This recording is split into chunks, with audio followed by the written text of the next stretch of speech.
We're just trying to close up the wealth gap. Get to this generational wealth, bet that. We're gonna lift off like a jetpack. Time to tune in, not just speaking real facts. Right here is everything you need. This ain't no get rich quick thing. Create your own economy. Cause we ahead of the crypto curve, yeah. Create your own economy. Let's get ahead of the crypto curve, yeah. Learn from the queen of crypto, your host, Najah Roberts, leading people out of financial slavery through Bitcoin and cryptocurrency. Create your own economy. Good afternoon, everyone, and welcome to Ahead of the Crypto Curve, where we are creating Satoshi millionaires, one family at a time, one day at a time, one Bitcoin at a time, one Satoshi at a time. And ladies and gentlemen, that means you. I am your host, Najah Roberts, and it is my mission in life to lead my people out of financial slavery. Today is Friday, February 24th. And we have got a couple of Cryptopians whose birthday is today. First, we have Sonia Johnson, Kimberly Sparks, Janine Almondos, Gerald Bennett, and Natasha Wyatt. And to each and every one of you, I want to say happy birthday. I hope this day is filled with all the love, joy, hope, peace, and love you deserve this day. Go have a great piece of cake for me today. If you'd like to have your birthday shout out on the radio, please do me a favor and send me a text message at 424-317-7373. Again, 424-317-7373. And that actually goes for anything that you'd like to ask me or anything that you'd like to say. So please do that. And again, we are at the end of our Black Futures Month, our Happy Black Futures Month. And today we actually honor a couple of people because we have just had so many fabulous things going on with so many Black people in this space that understand Bitcoin and cryptocurrency, that are educating against all odds. We're just honoring the rest of those individuals for the next 5 days. We've got about 15 people to shove in here because we want to make sure that we honor them this month. But one of the people that I want to talk about right now is Oflo. We are honoring Oflo today. And Oflo is a gentleman that came up with a productive website for Bitcoin individuals. It's kind of like a Facebook, but he calls it World Star Bitcoin. Just like you have World Star Hip Hop, he has World Star Bitcoin, and it's a social media platform. It gave us an opportunity, or it gives us an opportunity to really commune and talk to people that are in the cryptocurrency space. And he's done a really great job in doing that. He educates, he's very artistic in this community. And so we thank him for his diligence and all of the things that he has done to really push the envelope farther for our community, the Bitcoin community. So next up, we have my cryptocurrency quote. And I'm just going to say this because I think people feel, because we're in a crypto winter, that a lot of us are going to run away and stop educating in this space because we had a rough 2022 as it relates to other platforms doing nefarious things. They think we're going to run away. And they think because the price of Bitcoin is down, in their opinion, that we're going to run away. They think that because regulation is coming, that we're going to run away. And I have to say, I've been through, this is probably my 6th crypto winter. So I'm not really fazed by the price of Bitcoin. I just know what we are investing in and what it's going to prove to do at a later date. So I'm not worried about that at all. And as it relates to all of the regulation and all of the things that are going down, I am making sure that I am abreast of all the changes immediately. And I disseminate that information to you so you can go to sleep at night just as well as I do. So we're going to make sure that we keep you in the know. And with that, I came up with my quote for today. And it says, I am a close the wealth gap fanatic. I will not change my mind, and I will not change the subject. And that is Najah Roberts. And I am so happy to have said that today because we're going to close this wealth gap, ladies and gentlemen. I cannot tell you how ecstatic I am about the fact that we will actually close the wealth gap. And I told you, as an ex financial advisor, I used to sit and rack my brain as to what our community could actually do with the products and services that we were being given to close the wealth gap. And I could not figure it out until this thing called Bitcoin actually just woke me up out of a total sleep in the financial services system. And so I'm just excited about what cryptocurrency has to offer our community, what blockchain technology has to offer our community. So the wealth gap will definitely be closed, and it won't be me that will be closing my mouth or going away because it's not going as fast as we wanted to, because I know it's coming. So I'm excited about that. So when we come forward after we get a few earfuls from our fabulous sponsors, we are going to jump into part 2 of our feds versus government fight. I say we're in the second round. We did the first round yesterday, and if you're looking at my social media, you saw I put 2 bloody fighting people on social media, and on the belt I made one the feds and the other one the government, because we're talking about the small fight that they're in and where it leaves our investments and what we're going to do moving forward. So when we come forward, this is KBLA Talk 1580.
All right, we will be coming back in just a second. Happy Freedom Friday to each and every one of you. Freedom Friday, Friends and Family Friday.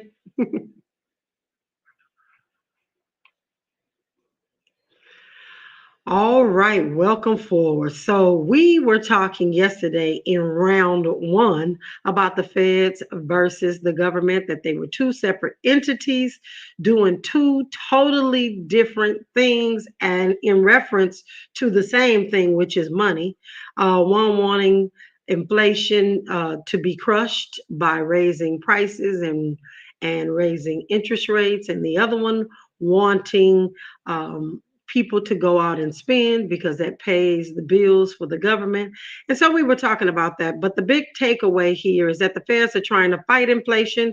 Prices have gone too high. They have to crush the markets to bring down inflation. But the problem is they're actually fighting inflation as they're crushing it, which is what their intention is. But they're also forcing the markets to do that, which to the US Treasury becomes a problem because they become insolvent. So they're trying to crush the market, but they're also trying not to crush the Treasury. So it's a darn if you do, darn if you don't type of thing, sort of like if you had cancer and you were getting chemotherapy. If you were getting chemotherapy, honestly, it's killing a whole lot of body cells in your body, and the cancer is hoped to be killed before the chemotherapy kills someone or the person that's getting the chemotherapy. And that's the same thing that's going on right now with the feds. They are hoping to bring down inflation without killing off the treasury and things of that sort. So it's just a really intricate thing that is happening right now, and we're sitting right in the middle of it. There is something actually called it's called an interest expense. And we talked yesterday a little bit about where the money comes from that our government spends. And in this thing called true interest expense, this is where the United States utilizes those tax receipts to take to its treasury, of course, and they spend that plus some of the entitlements that they get. And so these entitlements are what they utilize every single year. This money has to be spent by the government for all the things that, it takes to run the government. And what it's showing is a percentage of those tax receipts right now, of course, are not able to be found anymore because of the fact that inflation has gone up or the interest rate has gone up, and it has squashed a little bit of the spending that people are doing, and so they're working with less. And so people kind of say, what does that actually look like? Well, I'm going to just say this. If you have more income going out than you have coming in, it's just easy to know what the end result is going to be. So let's just say, like your house payment or your car payment or your insurance. How long can you not pay those things that are mandatory and expect to keep them? You won't. You get kicked out of your house, or your car get repossessed or anything like that. So unfortunately, with our government right now, that is exactly what's happening. We are spending more than we're bringing in because of the fact that our interest rates are high and people are very lackluster, and people are really being conscious about where we are in the state of our economy. A lot of us aren't, because we're buying into this narrative that they put out there that everybody has a job and everybody is doing well. Go out and spend, don't worry about it, we're not in a recession. But those individuals that have lots of money and that are really paying attention to the signs, they know that that's not so. And so, what are we looking for right here? Just so you can kind of understand why we're saying that the government is spending more than they actually have, and what that means for us. So, and I'm going to tell you, today is going to be the day I'm going to let you know where the money that they need is going to come from. And this is facts. This is not conspiracy theory. This is what they're saying. So we have to see that back in about 2016, I don't want to go back too far, but 2016, the government was spending about 70% of the money that they brought in through income taxes, house sales, and all those other things. But the Treasury, the government received, they were required to spend, of course, that money. But when you start looking around 2020, it became almost 120% of what they had to spend. So if you're spending 120% of the 100% that you got coming in, that means you're in a problem. And so it started to go down back around 21 and 22, ladies and gentlemen. We got back up to around 80%. And now, unfortunately, in 2023, we're pushing almost 120% again. That's not good. And the reason why it's not good is because when it happened in COVID, you all know they pushed out these stimulus checks and things of that sort and all these business loans. But they're not going to be able to do that again. Our economy cannot withstand that.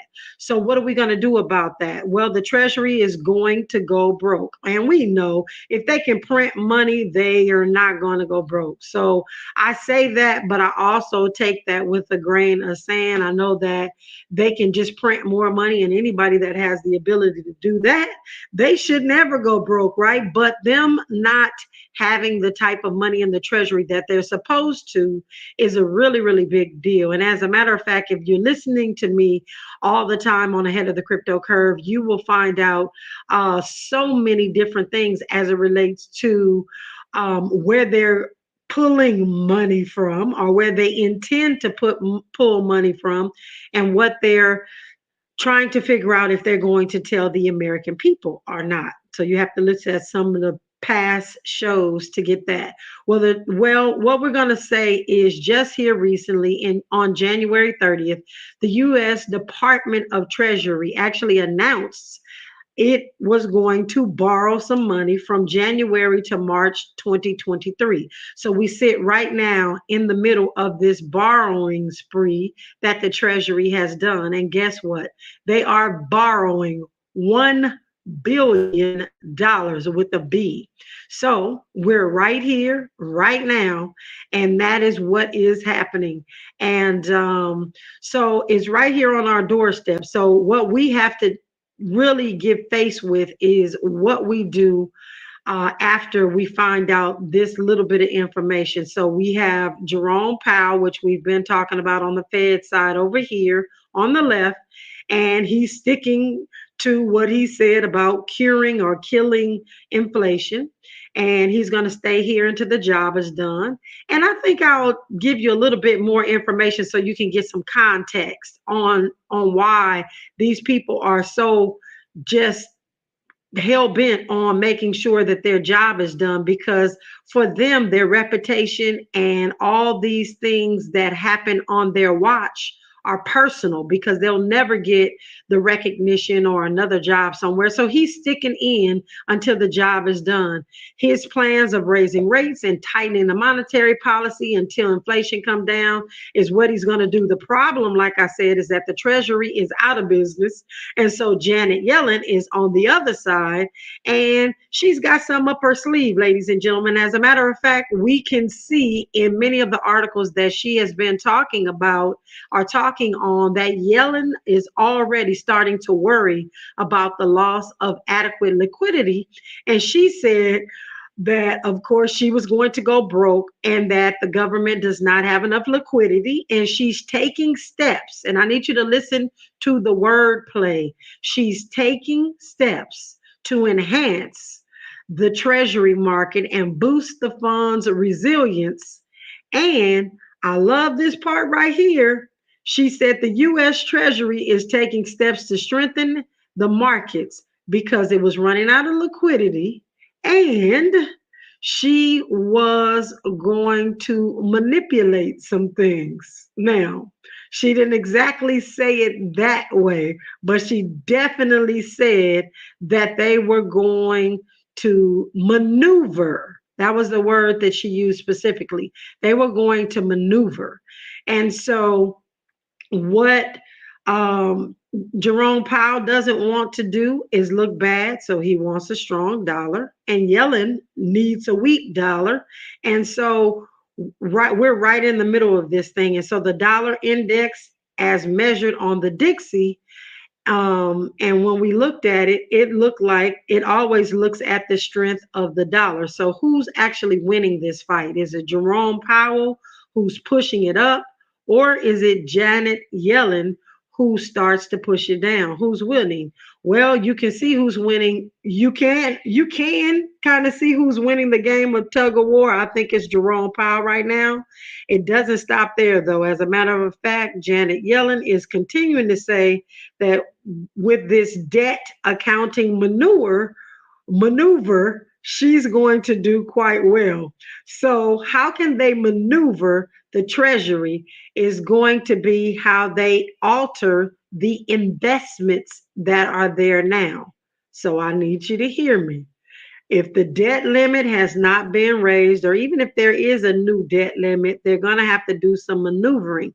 And she used the word maneuvering as opposed to changing data and doing some other things. So, um, they're going to maneuver each other. I just don't know. But what they're planning on doing is using our retirement funds. Now, some people may say, now, how did you get that information? Where did you get that from? Ladies and gentlemen, where else are they going to get it from? They are going to borrow from our retirement accounts. They're going to pay it back later. While we review our accounts, all we see on paper is what we should have. And hopefully, you don't need it and you don't need to pull it before they put that money back where it needs to go, which is in your account. So they're going to pay your piggy bank back before you actually need it on hopes again that you don't try to do an early retirement or anything like that. And on top of that, we talked about this last week. They're changing the way the CPI is calculated. And so they're using different matrix. They're making numbers look good so you can go out and you can spend and you can do all of these things. And I just want to keep reiterating that because the American people right now feel as though the CPI, the Consumer Price Index, is low, and American people look to this CPI data to figure out if they need to be spending, if they need to be saving. I know a lot of the investors that are really savvy right now are sitting on the sidelines. I will tell you in just a few some of the things of what we're doing, but neither one of these individuals that are over these two entities want to look bad. So they're going to do whatever it takes to win and not go down in history amongst their peers as the laughing stock because they just can't, and they've got to follow behind those individuals that were there before them because they would be touted as the first person to allow the US to go into debt and to have a fiscal crisis. If this happens, it would be on Janet Yellen. And if inflation doesn't get tamed, Powell will go down in history as a laughing stock. And so I think they're worried more about their reputation, ladies and gentlemen, honestly, than the American people. But, I'm just going to say history. They just don't want to go down in these history books as failures. And so we see them fighting. So who's going to win? We don't know. Nobody has a crystal ball. But what can we do? And here we are. This is what I am doing. Again, I'm not a financial advisor anymore, providing any financial advice. And I want you to know never to invest in anything right now more than you can afford to lose. And that goes with stocks, that goes with all sorts of things. But I'm just going to share what our portfolio looks like so that you can govern yourself and you can just really kind of hear some of the things that we are doing. What are we doing? How are we approaching this? We're approaching this, and quite frankly, we're really cash heavy. And when I say cash heavy, we hold our cash in Bitcoin, no longer in the banks anymore. We've seen, or that's been proven to us, that money can come up missing out of your account, and nobody's going to do anything about it right now because they're so backlogged and some other things. So, really quickly, we are in Bitcoin. We also are able to put our hands on cash if we need to, and that's a very good thing. And you should be doing that because if anything happens to the infrastructure and you've got to pay for things, you've got to have your hands on cash. But long term, CDs are good. You can earn approximately 4%, and it's not a whole lot of money, but the United States treasuries and money markets, again, are pretty safe right now. But you're not really keeping up with inflation. Inflation is at 6% right now, 6.4%, and it was as high as 7.48 last year. So you're doing something, but not a whole lot. It's better than sitting on zero. So, or better than leaving it in the bank and not getting anything on it. So we're cash on the heavy side, and we like things like heavy energy. When you're looking at commodities, we like commodities, gold, and things like that. So, again, ladies and gentlemen, that is our plan. What's your plan? You need a plan, and one of our biggest plans is Plan B, and that's Plan Bitcoin. So when we come forward after news, traffic, and sports, we will get into some of the cryptocurrency conversations that are going on in the industry. This is KBLA Talk 1580.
Welcome forward. Welcome forward. We are going to jump into our market update right now. So we are in a all red today, and that's for Bitcoin. So the price is down across the board. So we're at $23,174, down in the last hour, 0.32%. And in the last 24 hours, 3.29%. In the last 7 days, we're down 6.10%. And Ethereum, as you will all see, most of these cryptocurrencies follow the leader.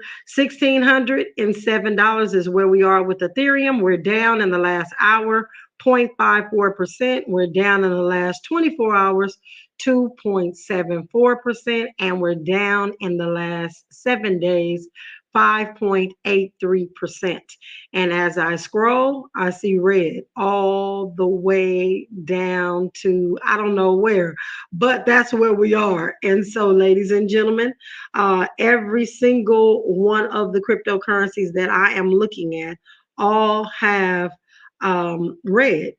All three lines are red. There's actually not one that is green until I get down to about the 50th cryptocurrency. And again, there's 22,000 cryptocurrencies out there. But we are talking specifically about the great grandfather of cryptocurrencies, which is Bitcoin. And I'm also looking at the market right now. The market cap, we're at 1.6 trillion, 1.06. And that means that there is that amount of money in the cryptocurrency space. And a lot of times we compare this to the amount of money that's in gold. Gold has in its market cap approximately 10 trillion, and gold has been around forever. Bitcoin and cryptocurrencies have been around for 14 years, and we're already at 1 trillion and counting. We were at 2 trillion. We've come down a little bit after the debacle last year, where people are on the sidelines trying to figure out what's going on. However, the market still has over $1 trillion that has been brought out of banking systems into the cryptocurrency system. And so if we look at dominance around the markets, I see that Bitcoin holders are 42% of that 1 trillion. And typically back in the olden days, I'll say it that way, and it's not too old, but I would utilize the numbers at the top of this screen to make a decision as to what my portfolio in the cryptocurrency space looked like. So if there was 40% of users that were in Bitcoin, then I would have 42% of my portfolio in Bitcoin and 18% in Ethereum, because that's what is stated at the top. And then I would sprinkle the rest out amongst all these other cryptocurrencies. Again, I told you all I'm a recovering coinaholic, but because we're talking about plans and things that we're looking forward to, and I'm just sharing with you a little bit about what I'm doing and how I hold my cryptocurrency. I should say, we're well over our dominance of 42% in Bitcoin. We're in fact almost double that. And I have to say that I'm not a full Bitcoin individual or they call it Bitcoin fundamentalist, because I definitely know that there are some other projects that deserve my investment. There are some other teams that deserve my investment.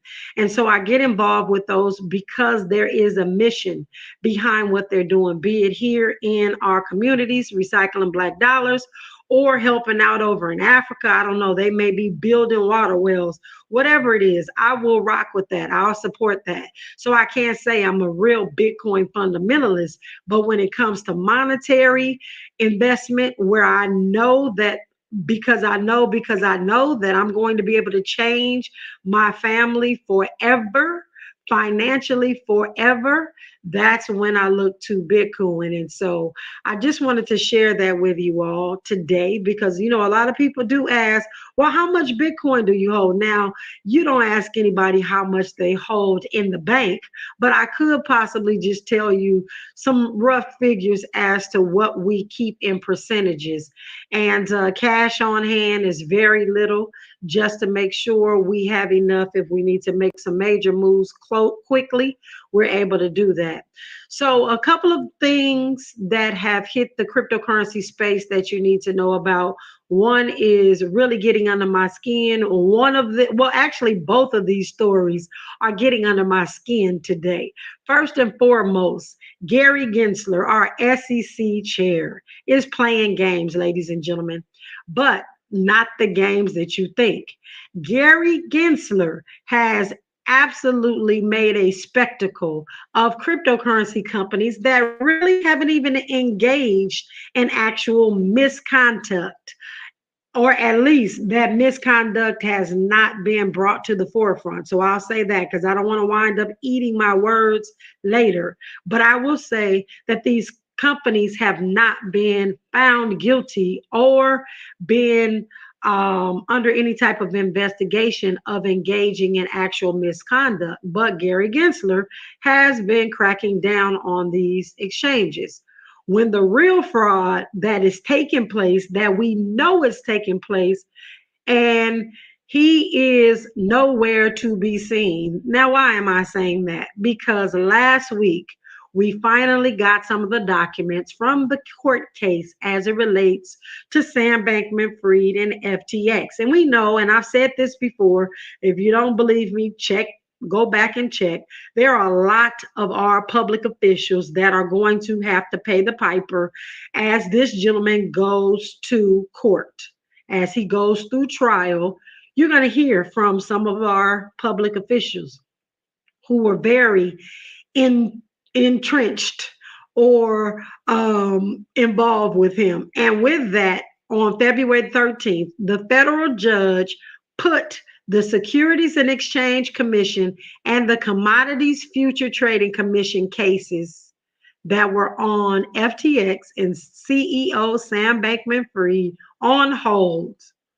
Wow, that's all I can say. You'll be forgiven if you missed this story. You know why? Because headlines and social media were dominated by breaking news that the SEC was suing crypto firm Paxos and minting for Binance's stablecoins. So again, they put out information to distract people, and I say it is the ultimate bait and switch. In fact, I'm going to start calling this the selective attention experiment, and they do a very good job with this selective experiment, attention experiment, and it's really sickening because it's a tactic that has happened in the past, delayed tactic, a tried and tested legal technique. And I don't know, I'm not surprised. They're allowing this to happen while this gentleman is at home, free to soak up the sun by the pool and play his League of Legends, which he has been really bragging about. And he wants his millions of FTX customers who lost billions of dollars left waiting for justice and reparations. We've been waiting for reparations for a long time too, so I guess it's their turn, right? So anyway, they put these cases on hold, and so Gary Gensler, I'm going to start calling him Sheriff Gensler because Sheriff Gensler has been on everybody's head, but he's not on the head of the individual that he met with several times before this gentleman was caught doing these nefarious things. So either Gensler is a master magician and he's using all these things to distract us, or he is trying not to get in front of these judges when the time comes. So unfortunately, the real story here is that it's going to be a long time before this gentleman is brought to justice, and that is going to leave a bunch of regulatory bodies on us all the time, and we've not done anything and he has done something, and they're not prosecuting him right now. And it took them months to even bring him in. So, with that, ladies and gentlemen, when we come forward, we will continue the conversation. This is KBLA Talk 1580.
Just about 10 seconds, and we will be right back on. Thank you for rocking with me, y'all.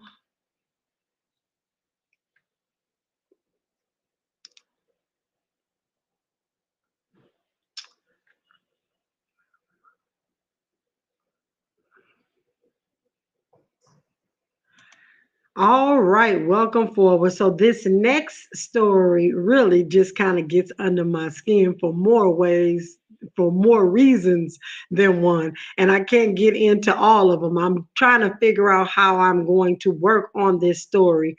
But, ladies and gentlemen, it was reported yesterday by Bitcoin Magazine that Cash App users bought $7.1 billion with a B worth of Bitcoin from Cash App. Again, Cash App users, according to Bitcoin Magazine, bought $7.1 billion in Bitcoin. Now, let me just give you a little bit of a backstory why that bothers me so much. Ladies and gentlemen, when I got the contract to work with Jay-Z and Jack Dorsey, which is Cash App, in the Marcy housing projects, I actually asked one of the workers how many users on Cash App are African American.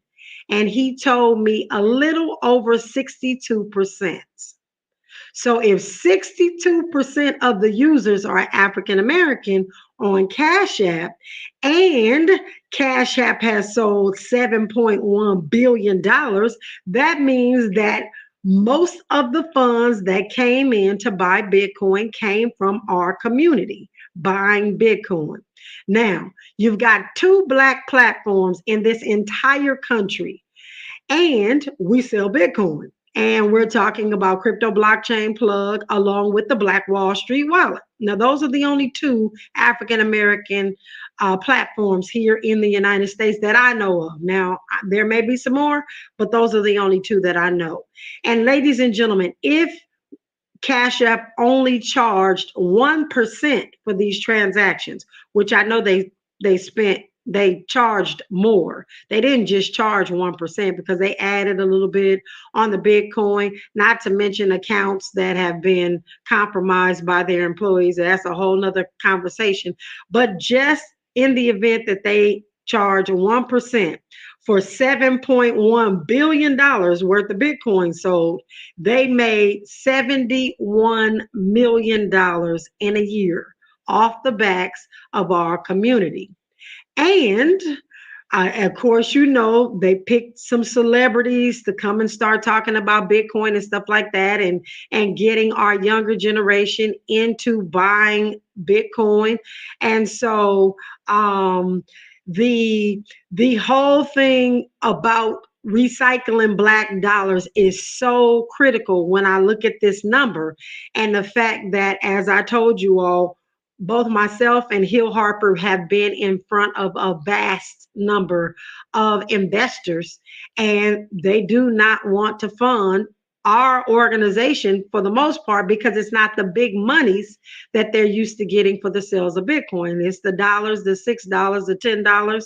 But Cash App's number brings new light as to what the African American community specifically can do when they are really trying to get something accomplished. $7.1 billion is a lot of money to have spent on Bitcoin. And so, again, I'm just disheartened about this number. And then I started doing a little bit more digging, and 10 million accounts on Cash App have bought Bitcoin. And again, looking at 62% of 10 million accounts that have bought Bitcoin on Cash App really is eye raising. And we need to understand that we have a lot of buying power, especially when we're in the right place at the right time.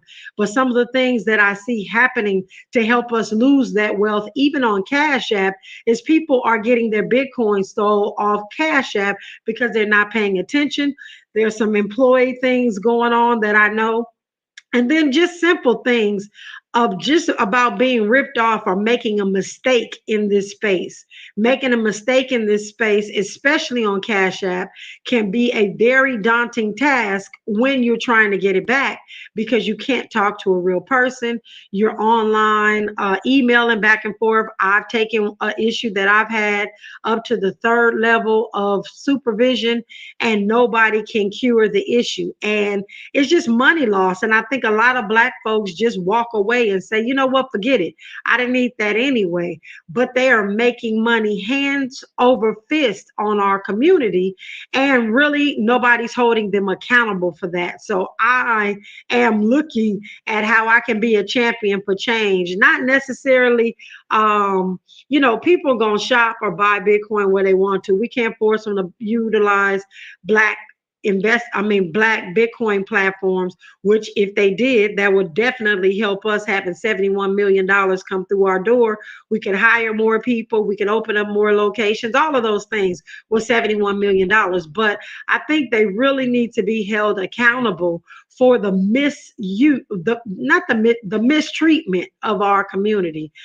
Again, as I always am, are going through things intentionally so that I can speak intelligently about how bad the situation actually is. And I'm doing some things right now where Cash App has been an issue, and I want to know why, they're just writing it off as just like forget it.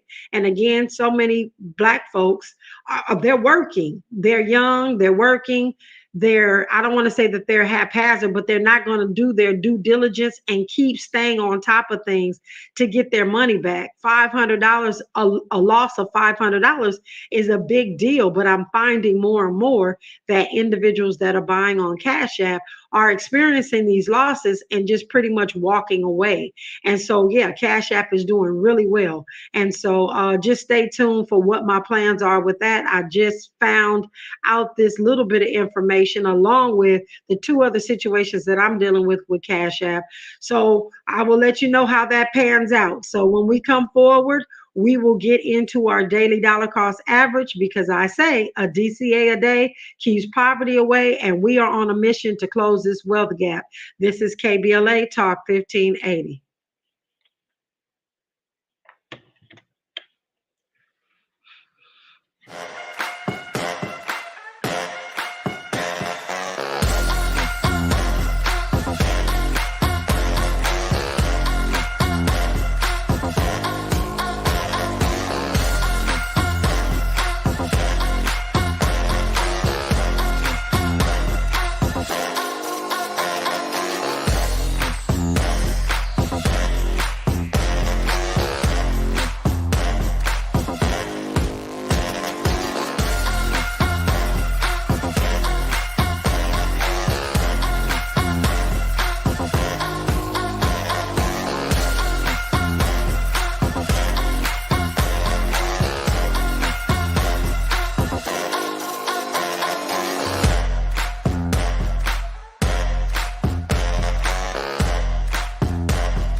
Up until April the 1st.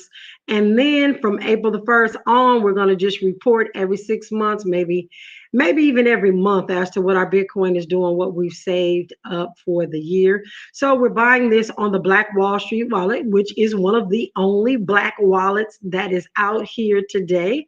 And we are going to click on the purple circle in the middle, and we're going to click $6 one time. You can set this up and forget it if you'd like to, but I'm doing it live on the air.